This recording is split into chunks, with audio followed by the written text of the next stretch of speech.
Let's go to the hotline and talk to the driver of the number 31, Exide Batteries, Wolfpack Rentals Chevrolet on the NASCAR Camping World Truck Series, James Buescher. Hey, James. Hey, Dave. How's it going?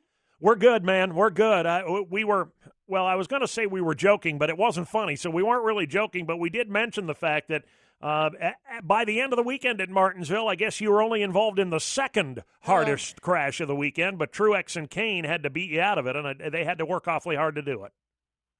Yeah, they definitely did. I didn't think you could take a hit like that at Martinsville, but we had some brake issues going on our Wolfpack rental Chevy, and after a really long run, or after a pretty long run, they just start fading, and it wasn't like the brake pedal would fade, just the brake pads wouldn't float down like it would when they were nice and cooled off, but just wouldn't slow down, and took Jeffrey Earnhardt with me. I hate it for those guys, and I hate it for our guys that, that was the best truck that we've ever had at Martinsville.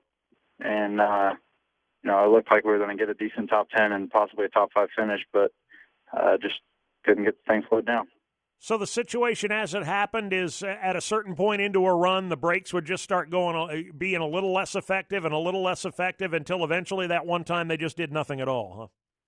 Yeah, it happened the run before, and, they just got less and less effective as the run went on. And, I would try messing with some brake bias and try to maybe have a little bit more rear brake to try to take some of the load off the front brakes. And our brakes were perfectly balanced. It wasn't like we had a whole lot of front brake and they just got boiling hot. They never got crazy hot. They just, for whatever reason, after a certain point, just wouldn't slow the thing down. I mean, I was having to lift way early and be on the brakes pretty early and try to get the thing slowed down, and it just got worse and worse until it just didn't work altogether.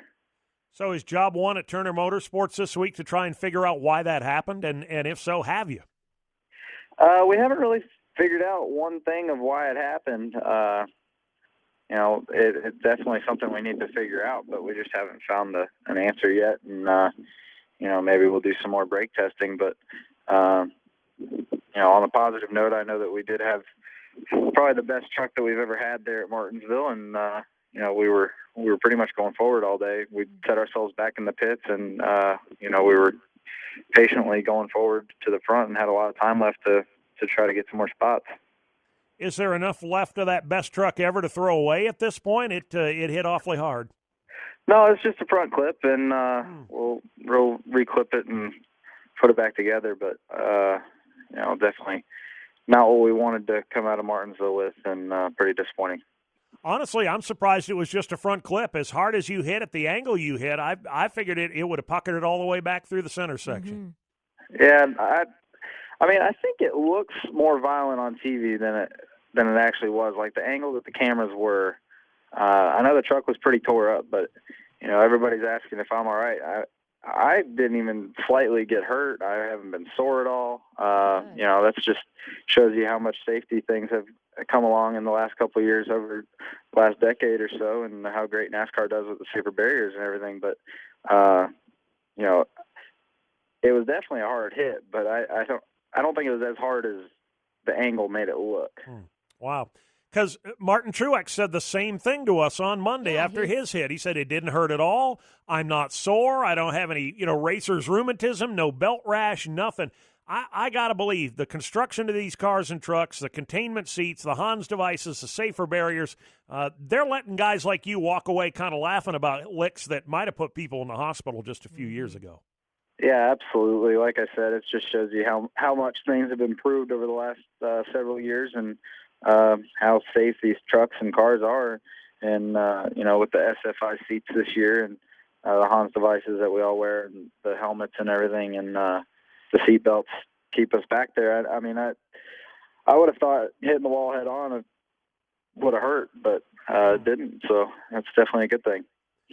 What did hurt was the impact on your point standings. Lost 9 spots from 11th down to 20th this week. And with that new point system, those are hard to get back, aren't they? Well, they are hard.